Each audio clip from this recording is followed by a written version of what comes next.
estamos viendo lo que es pasajes difíciles dentro de Zacarías. La semana pasada solamente leímos el pasaje, ahora quiero que lo investiguemos. Ahí les di algo por adelantado, ¿verdad? Tal vez algunos de ustedes se acuerden, tal vez no. Sin embargo, ahora lo vamos a tratar de analizar todo completamente lo que es el pensamiento en esta sección. Zacarías es un libro de los profetas altamente simbólico, apócrifo. Tiene 8 visiones una tras otra.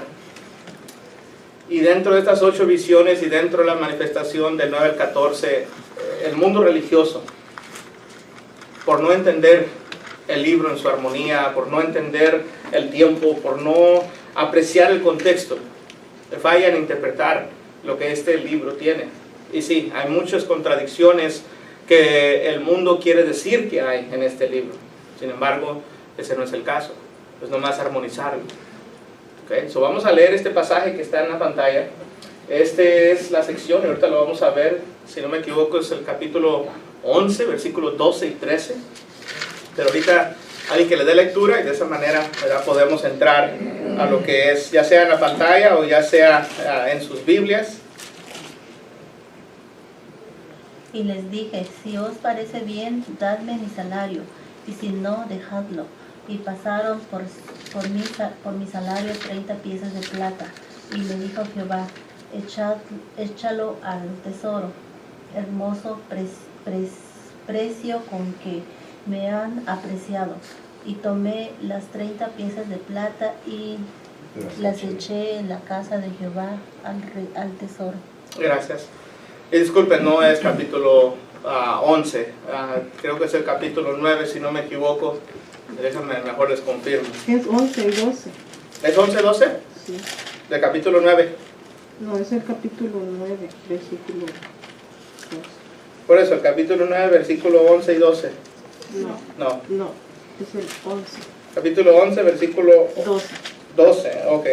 Versículo 13, ¿ah? Ok. Entonces tengamos esto en mente.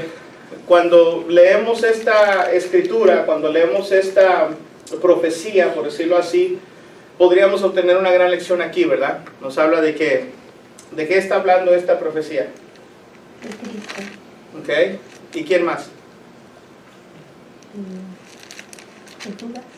Ajá, de Judas Iscariote. Las 30 piezas de plata. Y lo que está diciendo el profeta Zacarías es, esto es lo que yo valgo para ellos. Este es mi precio. Ahí podríamos obtener una gran lección allí en cuanto a nosotros, ¿verdad? ¿Qué tanto vale Jesús para ti y para mí? ¿Cuál es el valor que le damos? Encontrando esta profecía, vamos a ver que este pasaje otra vez causa confusión y la gente razona diciendo, bueno, si hay un problema en la Biblia que se contradiga, ¿qué nos asegura que no se contradiga en otro lugar? Y aquí está el detalle. Cuando afirmamos que la Biblia no tiene ninguna contradicción, tenemos que comprobar la evidencia y decir, la Biblia no se contradice. Vamos a ver este pasaje. Quiero que tengan en mente, en el Nuevo Testamento va a aparecer esto de 30 piezas de plata. ¿Okay? Vamos a leer 3 pasajes. El primero es Mateo 26 y versículo 15. ¿Quién nos puede dar lectura, por favor? Y les dijo, ¿qué me daréis? Y les dijo, ¿qué me daréis? Dar y yo lo entregaré. Y ellos le asignaron 30 piezas de plata. Okay, este es Judas preguntándole a los sacerdotes, ¿qué me van a dar? Y ellos ponen el precio. Note que aquí el precio lo puso ¿quién? No, los sacerdotes. Te vamos a dar 30 piezas. Note que ellos mismos están cumpliendo la profecía. Note que ellos mismos son los que han puesto el valor en Jesús. Eso es lo que vale Jesús para ellos. ¿Ok? Siguiente pasaje. Mateo 27, versículo 3. ¿Quién lo puede leer? Entonces Judas, el que le había entregado, viniendo que era condenado, devolvió arrepentido las 30 piezas de plata a los principales sacerdotes y a los ancianos. Aquí vemos también que Judas razona estas 30 piezas de plata no valen la pena. Está arrepentido, he cometido un error, el valor no es suficiente y viene a regresar el dinero, el valor que ellos pusieron, la profecía que se cumple. En estos dos pasajes vamos bien, ¿sí, hermano? Esto no es como Judas pidiendo perdón. Judas mostrando arrepentimiento, sí. Si está buscando arrepentimiento, se siente mal por lo que ha hecho. Si ha manifestado aquí, y por eso dice arrepentido, regresa. Ok, sí, pero lo que yo digo, bueno, para mí es que pidió perdón, se arrepintió. Se arrepintió, Ok. sí. Está dispuesto a cambió su mente, pues. Y es lo que Dios espera en nosotros, que cambien de mente. Claro. Ahora, entonces, ¿está perdonado? Bueno, aquí bajo la ley vamos encontrando que la ley llevaba un proceso. Aunque haya arrepentimiento, la ley tiene un proceso. Hay que llevar o traer un sacrificio para el perdón de nuestros pecados, que es lo que eran los judíos. Porque es antes que este mundo. Exacto. Él tendría que cumplir con esa ley. Okay. Pero él había fallado con los sacerdotes. Los sacerdotes no iban a querer intervenir por él. Ok. Entiendo eso. Ujú. Y la razón que pregunto, y así pensaba, Claro. antes de que se muriera Jesucristo, Ujú. era diferente. Ok. Pero cuando estaba Jesucristo en la cruz, y estaban los otros dos, Los ladrones. Ajá. uno pidió perdón, Ujú. estaban encima de Jesucristo, y Jesucristo dijo, vas a estar en el reino conmigo. Pero él no cumplió con la ley. Bueno, en cuanto a la cruz y el ladrón, ese es otro contexto, pero explicándolo brevemente, cuando el ladrón en la cruz le está haciendo referencia a Jesucristo, y Jesús le dice, ciertamente estarás conmigo en el paraíso. ¿Okay? El paraíso, cuando vemos Hechos capítulo 2, nos registra que Jesús no fue al cielo. ¿Okay? Jesús murió, Él no fue al cielo. Fue al paraíso conocido como el Hades. Entonces, Hechos capítulo 2 nos ayuda a aclarar este punto. En ocasiones, ¿verdad? Cuando hablamos con la persona, con la gente que tiene este pensar, es bonito pensar que Jesús se fue al cielo y se llevó a este individuo.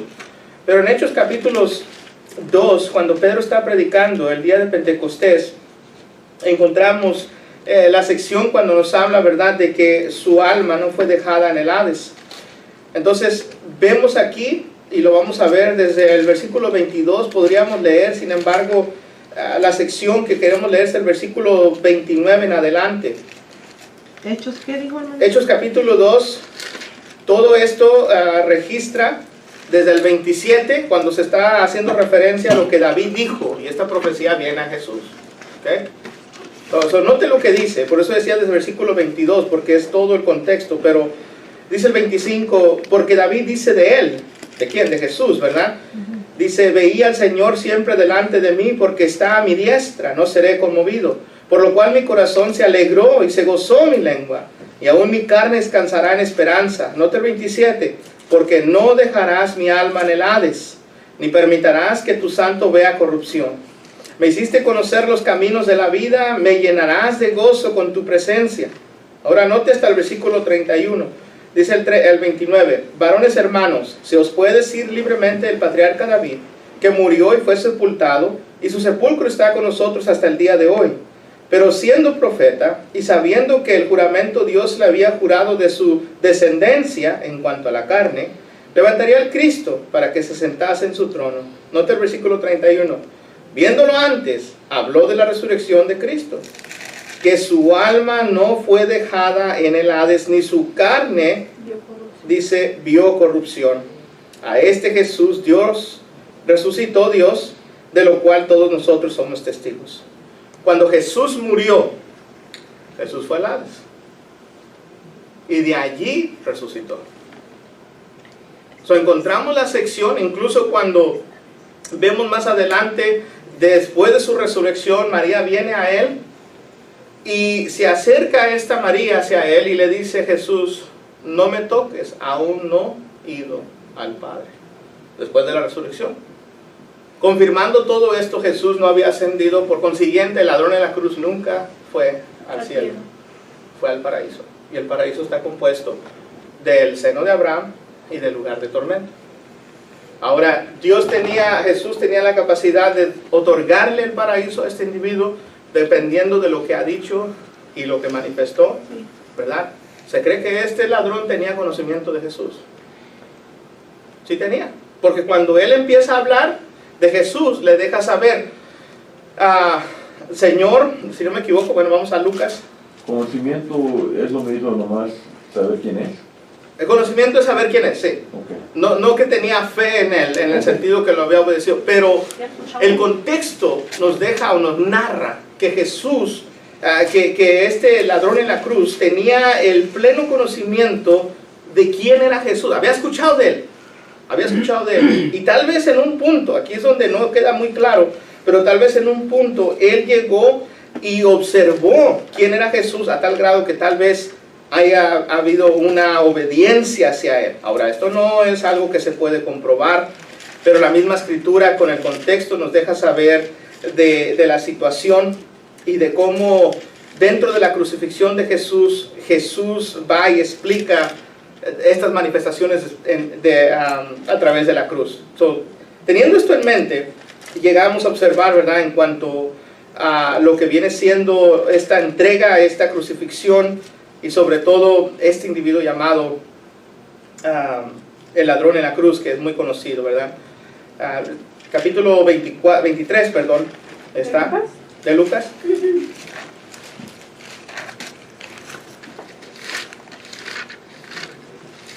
Capítulo 23, y el contexto narra todo desde el versículo 26.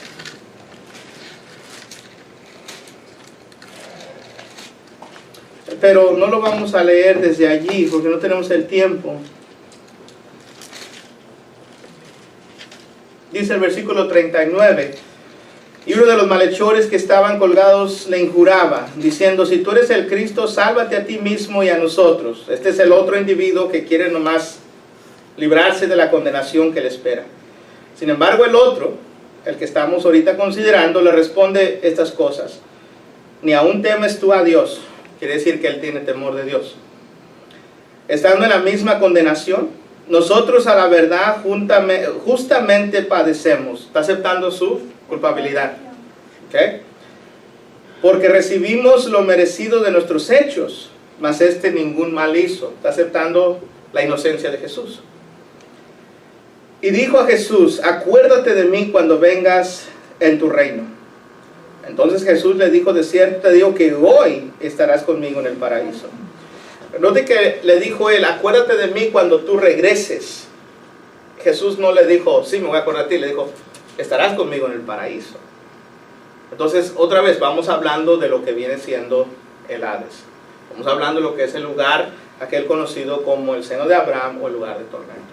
Y demanda un poquito más de explicación. Sin embargo, sí me gustaría que nos quedáramos en este sentido, porque quiero que tratar de concluir en los próximos minutos que nos quedan este pensamiento para que lo observemos. Pero es uno que siempre llama la atención y sí lo atenderemos. No sé si eso es algo, una respuesta breve que le pueda dar por lo mientras, y sin embargo luego después tomamos esto. Quiero presentarles el último pasaje. Le vimos dos en el Nuevo Testamento, el tercero, Mateo 27:9. Esta sección, aquí es donde entra el problema. Aquí es donde entra el detalle. Jesús está diciendo algo, Mateo registra. Alguien que pueda leer el versículo 9 del capítulo 27. Así se cumplió lo dicho por el profeta Jeremías cuando dijo: y tomarán las 30 piezas de plata, precio del apreciado según precio puesto por los hijos de Israel. Entonces, habiendo leído esto, vemos que la pregunta es: ¿dónde está la posible confusión? Si hay una confusión, ¿dónde está? Razón que los escépticos afirman que la Biblia no es verídica por este detalle de una profecía que Mateo se equivocó, por decirlo así, tal vez de profeta. Menciona a Jeremías.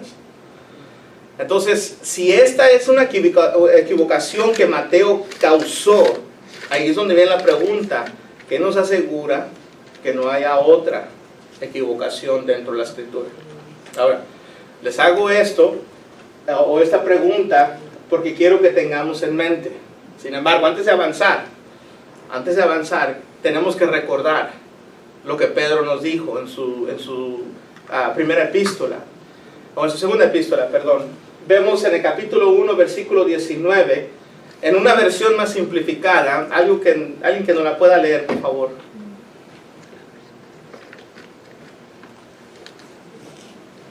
Podemos confirmar por completo que es lo que dijeron los profetas y está muy bien que ustedes sigan cuidadosamente sus palabras.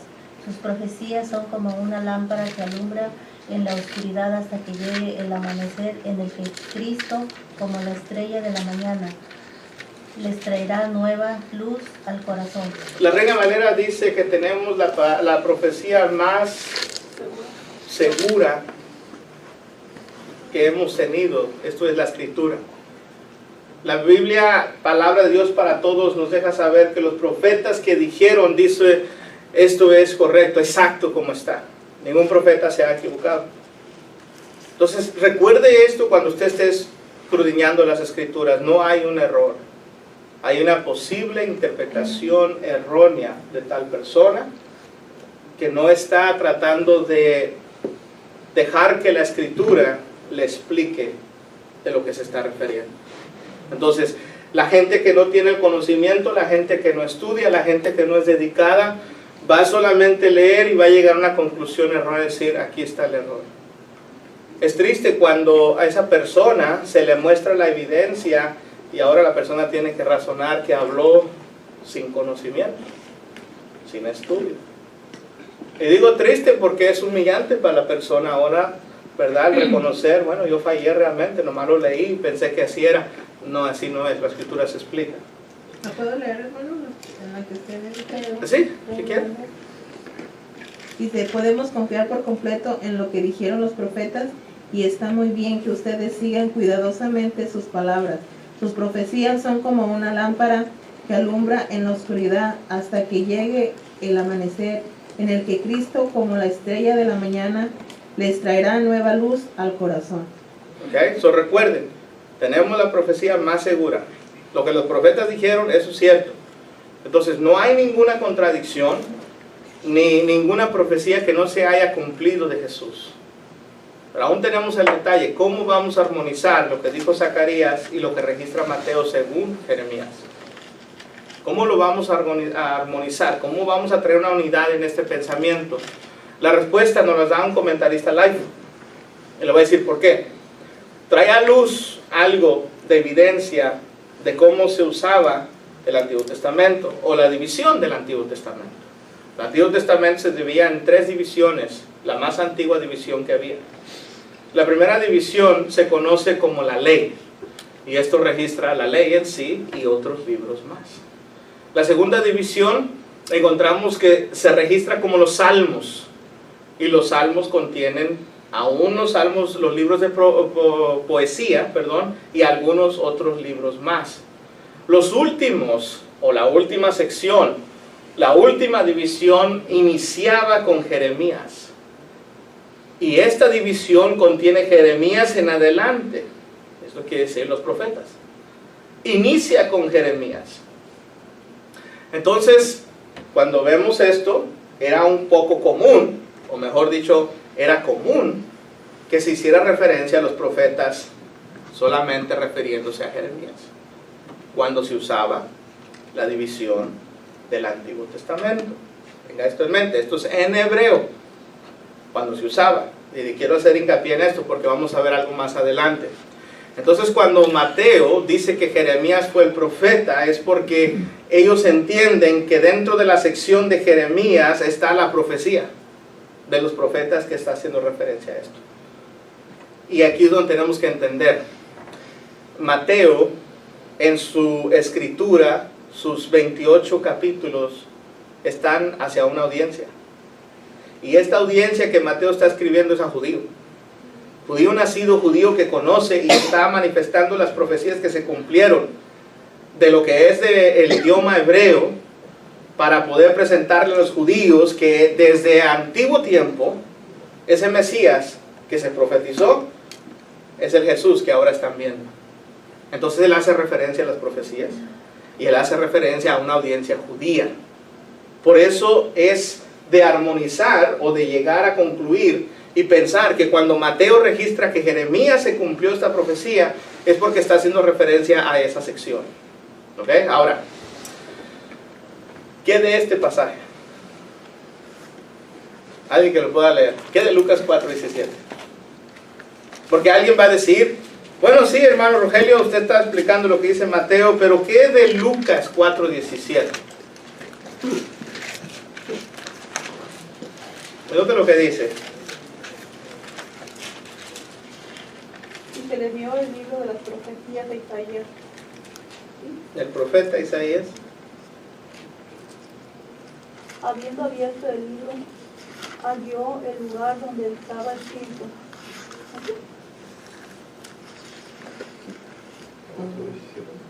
Oh, no, sí, Alguien que lo acabe de leer, por favor. pues ya acabó. Y se ¿Eso le es dio todo? el libro del Sí. profeta Isaías, y habiendo abierto el libro, halló el lugar donde estaba escrito. Ok. So, quiero que tenga esto en mente. ¿Qué libro se le dio a Jesús? El libro de Isaías.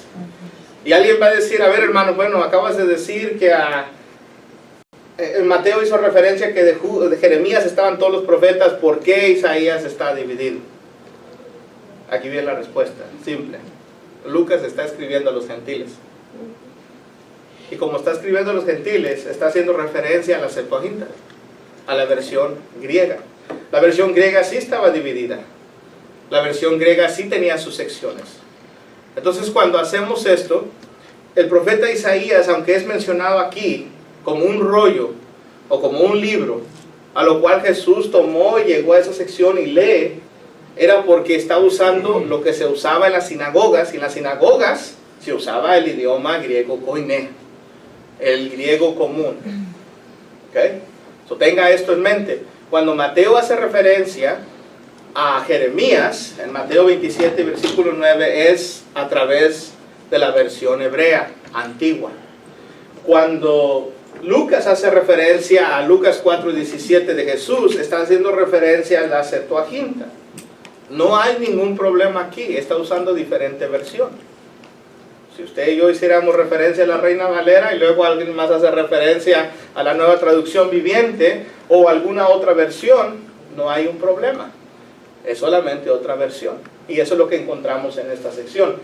Entonces, al ver todo esto, encontramos una armonía. Y tenemos que recordar esto, el contexto de los libros, a quién escribe Mateo, a quién escribe Lucas. Si eso podemos recordar, Lucas va al gentil, Mateo va al judío. Si recordamos eso y el contexto de la carta, podemos armonizar. ¿Okay? Podemos concluir. ¿Por qué? Porque va escrito a sección indicada. Y aquí encontramos, ¿verdad? Ahí mencionaba la Septuaginta, conocida como LXX, era lo cual se leía. Esto se llevaba a cabo en las sinagogas y esto encontramos que era la sección. Quiero darles otro ejemplo. Cuando vamos a las escrituras, así como este ejemplo que vemos aquí, que la gente dice, bueno, Judas, se dice que fue Zacarías, bueno, fue Jeremías, ¿cómo está el detalle? Explicamos, porque hay estudio, porque se buscó la información, porque se trae a flote lo que se conoce. Entonces la persona va a decir, ok. Uno de los pasajes que se malentiende igualmente y se saca fuera de su contexto es Romanos 10, del 9 al 10. Y este es un ejemplo que les quiero dar diferente en adición de lo que acabamos de ver por el ejemplo que hay. Ahorita se nos hizo referencia al ladrón en la cruz, pero en Romanos 10, versículos 9 y 10, alguien que lo tenga, que le dé lectura. Que si confesares con tu boca que Jesús es el Señor y creyeres en tu corazón que Dios le levantó de los muertos, serás salvo. Porque con el corazón se cree para justicia, pero con la boca se confiesa para salvación. Note que este pasaje dice que con la boca se confiesa para salvación. Alguna gente ha concluido por este pasaje decir, bueno, solamente tienes que orar y recibir a Cristo en tu corazón y serás salvo, porque el versículo así dice. Se olvida el contexto de la carta.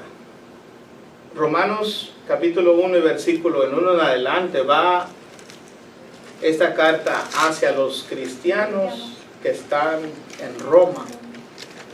Ya han obedecido, ya han venido a la fe. no se puede tomar este pasaje y referírselo a un incrédulo. No está hablando de eso. Está hablando de que cuando la persona reconoce, entiende, está usando una sección breve, o por decir el plan de salvación de una manera tan simple, que ellos ya conocían toda la totalidad del plan de salvación, porque ya eran cristianos. Entonces, si decir, bueno, si confiesas a Jesús, eres salvo, ¿verdad? O tener en esto, ¿verdad? Mejor dicho, si la Escritura nos dice allí, si tú con tu corazón estás entendiendo, aceptas lo que es la justicia, con tu palabra confiesas para salvación. ¿Por qué? Porque tus labios van a manifestar una confesión, pero no quiere decir que llegas a la salvación solo por confesar. Dice que la confesión es necesaria, que la confesión es parte de la salvación, el ingrediente. Entonces, cuando está hablando parte del todo, ¿sí? Parte del todo. No está hablando en esta fórmula, para decir así, como algunos creen, esta es la sección que habla de la salvación. No, no está hablando de eso. ¿Sabe por qué? Porque Romanos 6, Pablo les hace recordatorio, capítulos anterior, de que ellos obedecieron el Evangelio. En Romanos 6, versículo 3 en adelante, ¿ok? Romanos 10 está más adelante, ¿verdad que sí? Romanos 6 está antes. Esto ya lo escribió Pablo. Y les deja saber, ¿o no sabéis que todos los que hemos sido bautizados en Cristo Jesús hemos sido bautizados en su muerte? Porque somos sepultados juntamente con Él para muerte por el bautismo, a fin de que como Cristo resucitó de los muertos por la gloria del Padre, así también nosotros andemos en vida nueva. Ahí está el plan de salvación. Entonces, cuando hace referencia a esto en el capítulo 10, solamente está hablando de algo que ellos ya conocen. Una sección breve. Es triste saber que la gente, se le dice laico a una persona. Un laico es una persona que no estudia, una persona que no tiene conocimiento. Cuando una persona viene a esto y lee Romanos 10 y dice, sí eres salvo, es una persona que no se dio ni la tarea de querer analizar lo que toda la Escritura dice. Imagínese usted una carta que alguien le escribió a usted. Y dentro de esta carta, o que usted le escribió a alguien que usted ama, dentro de esta carta usted escribe, ¿verdad? Derrama su corazón en ella. Y luego en una sección escribe de cómo usted se sintió un tiempo, tal vez sola, frustrada por la situación. Y alguien va y toma esa sección y dice, mira, diga a su marido, ¿verdad? ¿Te sientes frustrada por mí? ¿Te sientes sola? Y le dices, no, eso no quise decir. Lo que quise decir, si tú sigues leyendo, es de que me siento sola, frustrada, y le va explicando. Eso es sacar algo fuera de su contexto, porque la carta va en toda una sección. Entonces, cuando usted lee Romanos, y lee del versículo 1, llega al capítulo 16, y habla que os saludan todas las iglesias de Cristo, y usted menciona que Romanos va viendo que Romanos se dirige a hermanos en la fe. No está hablando de la salvación en el capítulo 10 exclusivamente de una confesión. Es una sección breve de lo que ellos ya obedecieron, que el capítulo 6 ya se les recordó. Entonces tengan esto en mente. Cuando usted vea libros como Zacarías, o epístolas como los Romanos, o otras epístolas que son confusas para la gente, pregúntese, si no lo entiendo, entonces tengo que leer más, tengo que analizar más la carta, voy a leerla toda, y luego de allí voy a tratar de concluir de acuerdo a que todo el contexto se ha visto. Pero si nomás se saca una sección, entonces vas a interpretarla como quieras, y esa sección va a causar problemas, y eso es lo que ha hecho el mundo. Por eso tenemos gente haciendo oraciones, creyendo que son salvos y siendo engañados, porque eso no es lo que afirma la Escritura. La Escritura le afirma aquí que cuando uno se bautiza, uno llega a ser juntamente ¿verdad? Muerto con Cristo Jesús, y así en su muerte que se bautisma, usted también muere a sí mismo, y cuando usted sale de ahí, usted también resucita con Cristo, porque ahora de Cristo está revestido. Y teniendo esto en mente, ¿verdad? Ahora vive una vida nueva, el cristianismo. Solamente así viene. Solamente así obtiene la salvación. Entonces la escritura no es difícil de entender. El detalle es ponerlo en su lugar. Dejar que la escritura se explique sola. Entonces por eso es importante que usted y yo tengamos la atención siempre. Siempre recuerde 2 de Pedro 3:16. Siempre tenga este pasaje en mente. Si usted recuerda este pasaje, usted va a poder interpretar la escritura de una manera correcta. Le voy a decir por qué. Cuando alguien lo lea, voy a comentar algo. 2 de Pedro 3:16. ¿Lo leemos? ¿Sí?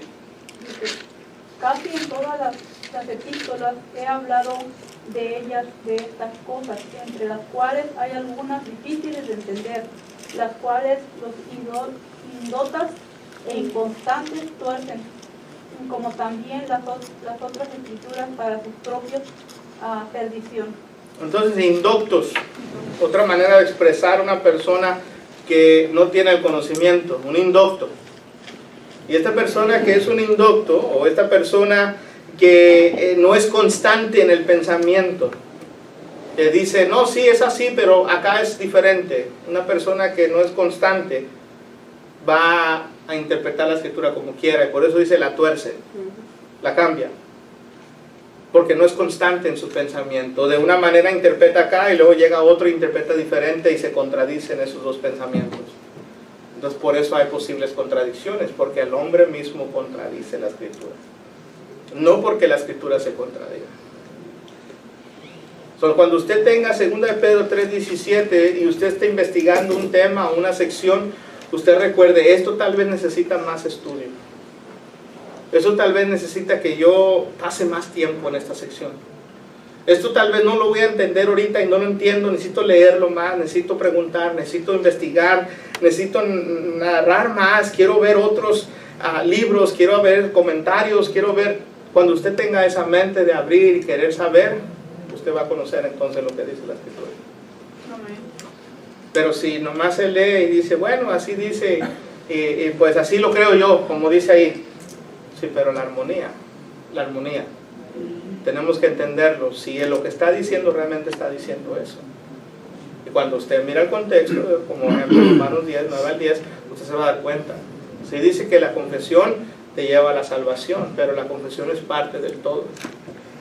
Parte del plan de salvación, que es todo el plan de salvación. Entonces, usted lee Hechos 22:16, ¿verdad? ¿Por qué te detienes? Levántate, bautízate y lava tus pecados, invocando su nombre. Dice uno, bueno, entonces, mis pecados son lavados cuando yo invoco el nombre del Señor. Y dice uno, no, la confesión que se hace cuando tú eres bautizado, estás invocando el Señor porque estás dejándole saber que tu vida le pertenece a Él. Entonces hay que interpretar la escritura en su simpleza. Preguntas o comentarios.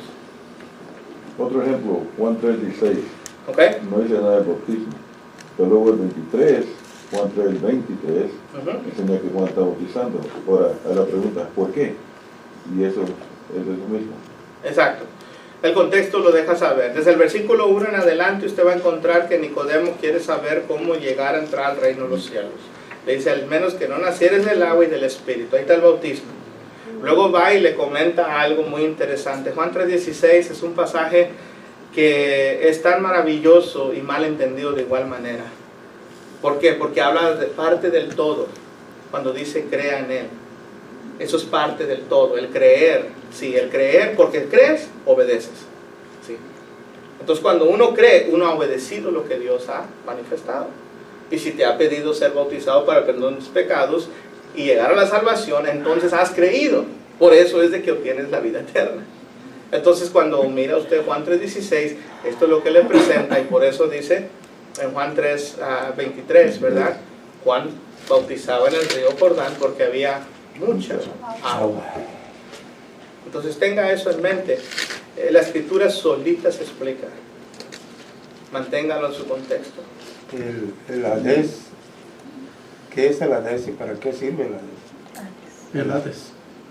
¿El Hades? Bueno, el Hades es el lugar en el cual las personas, usted como yo, si llegamos a fallecer, y Jesús no ha venido en su nube, como la escritura nos menciona, entonces usted y yo vamos a ir al Hades. Y dentro del Hades, usted y yo vamos a estar conscientes, uno, de en el lugar que estamos, y dos, de lo que nos va a esperar en la eternidad.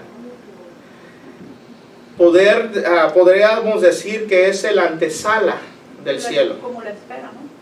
Y cuando la persona llega al Hades y llega al seno de Abraham, es consolado, es fortalecido, es mostrado en aquellos que se encuentran ahí. Incluso Lucas 16 menciona que está Abraham. Y si está Abraham, que es el padre de la fe, entonces están todos aquellos que le siguieron. Y en ese lugar, hasta que el Señor Jesús venga, el Hades no va a entregar sus muertos hasta que Él venga. Cuando Jesús venga, el Hades entregará a los muertos para entonces ser juzgados por sus obras. Pero de allí ya uno tiene la idea a lo que le espera en el futuro. Es como ahí vamos a estar esperando el día del juicio, ¿no? Para entrar al cielo juntos, sí. Entonces el detalle. Es lo mismo que dice Abraham Wilson. Ya, Abraham, pues, el seno de Abraham. Es que sí es cierto, hermano, que dice usted que los tienen engañados ya como de 5 años en esa iglesia. Cuando ya hacen la confesión, les dice que ya están sellados con el Espíritu Santo. Claro. O sea, es una mala interpretación porque no hay ningún pasaje que dice eso. En cuanto a la confesión del Espíritu, que reciba el Espíritu, no hay ningún pasaje que usted lea que diga que si confesas, recibes el Espíritu. Lo que toman es Juan, capítulo 3, y cuando dice que al menos que nazca del agua y del Espíritu, la explicación del agua dice, eso es simbólico. Entonces, como es simbólico, entonces el Espíritu también es simbólico. Sí, estamos en receso, sí, pueden pasar.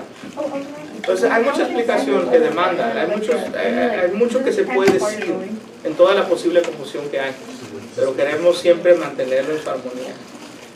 Lo de Judas, creo que se explica solo. Si lo leemos y se explica.